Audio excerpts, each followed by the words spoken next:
Did you know that one tiny island in the Philippines was once considered America's most powerful fortress in Asia?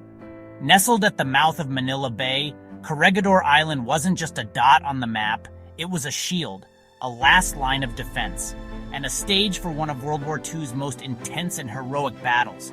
But its story doesn't begin with war. It begins with shadows, of pirates, colonial powers, and centuries of secrets. Long before American soldiers dug tunnels and set up artillery, Corregidor was already valuable. The Spanish used it as a signal station, watching over the gateway to Manila, flashing lights to incoming ships. Some say its name comes from corregir, to correct, because it was once a checkpoint for all vessels entering Manila Bay. Others claim it was named after its role as a place of exile. Whatever the origin, this rocky island was destined to be more than just a watchpost. When the United States took control of the Philippines after the Spanish-American War in 1898, Corregidor evolved into something formidable. The Americans turned it into a massive military fortress. Artillery batteries, underground bunkers, and the legendary Malinta Tunnel, a bomb-proof hideout that stretched deep into the island's belly. It had its own hospital, command center, and even rail lines.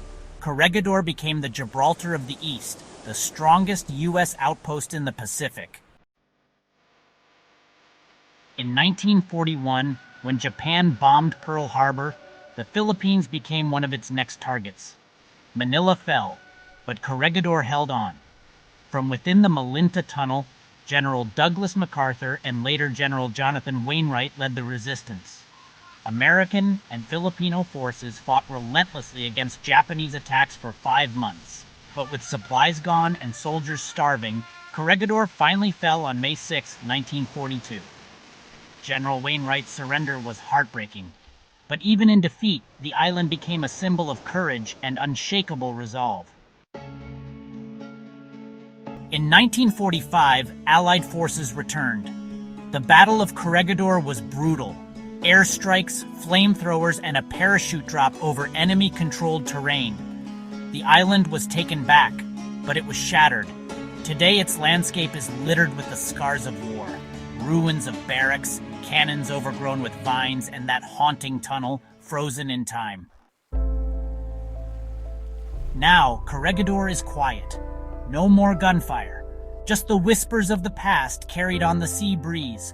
Tourists come to explore its haunting beauty, riding trams through jungle paths, walking beneath war memorials, and standing where heroes once made their final stand. The island is preserved not just as a destination, but as a living museum, a tribute to the bravery of those who fought and a reminder of how fragile peace can be. Corregidor is more than an island. It's a ghost of empires, a fortress of memory, and a symbol of a nation's will to stand, even when all seems lost. Would you ever visit the island where legends stood their ground? If history could speak, Corregidor would have 1,000 stories. This was just one of them.